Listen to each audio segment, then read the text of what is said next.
Olá, amigos. Nós temos vivido um tempo aqui no Brasil, particularmente agora em período de ano eleitoral, em que conflitos por pensamentos divergentes têm surgido. Inclusive, têm surgido dentro das igrejas cristãs, particularmente evangélicas.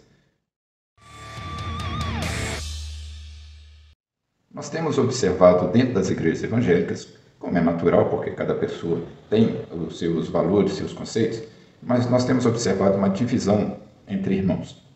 Alguns irmãos com um perfil mais conservador têm trabalhado politicamente falando a favor da direita, defendido os valores cristãos e valores da vida pública mais conservadora.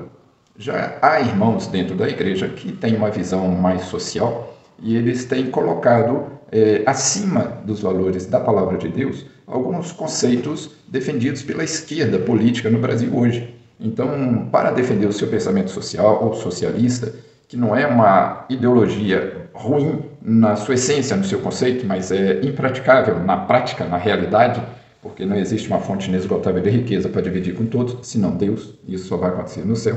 Então, todo socialismo ele é fracassado.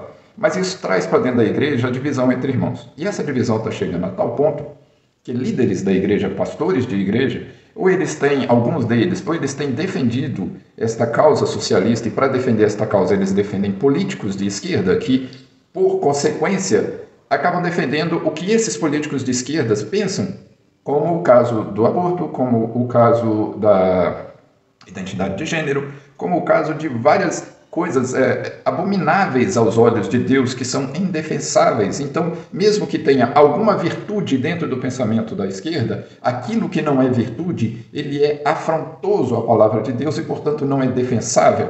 Eu recebi um relato agora de uma irmã que participa de um grupo de mulheres que se reúnem para orar, e ela manifestou o seu pesar, porque numa reunião de oração ela virou para o seu pastor e pediu: podemos orar também pelo país? E o seu pastor ele se irritou com ela e proibiu que fosse feita orações pelo país. O país fica de fora. Meus irmãos, o país não fica de fora.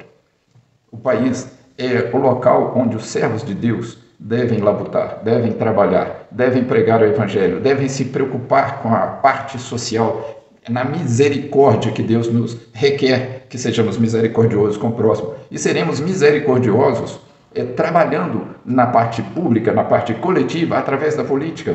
Então não tem como não orarmos pelo nosso país, não tem como não orarmos pelos líderes que foram instituídos por Deus. Veja o que a palavra de Deus fala em Romanos capítulo 13. Todo homem esteja sujeito às autoridades superiores, porque não há autoridade que não proceda de Deus, e as autoridades que existem foram por ele instituídas. Portanto, qualquer autoridade que existe no nosso país, presidente da República, ministros de Estado, juízes federais ou estaduais, seja de qual corte for, deputados, senadores, governadores, todos são autoridades que se estão exercendo cargo porque foram instituídos por Deus. Portanto, compete a nós nos submetermos a eles, mas orarmos por eles para que eles exerçam o mandato dessa autoridade em conformidade com a palavra de Deus. E quando um pastor me proíbe de orar pelo meu país, pelas autoridades do meu país, esse pastor está indo contra a palavra de Deus, que manda que eu ore por eles. Portanto, quando eu faço a minha pública confissão de fé na igreja, eu me ponho sob a autoridade dos pastores, desde que esses pastores estejam sob a autoridade da palavra de Deus. Nesse caso, o pastor fugiu da autoridade da palavra de Deus e quis impor a própria vontade, o próprio pensamento sobre uma situação. Portanto, eu convido você, aliás, eu convoco você, desrespeite o seu pastor.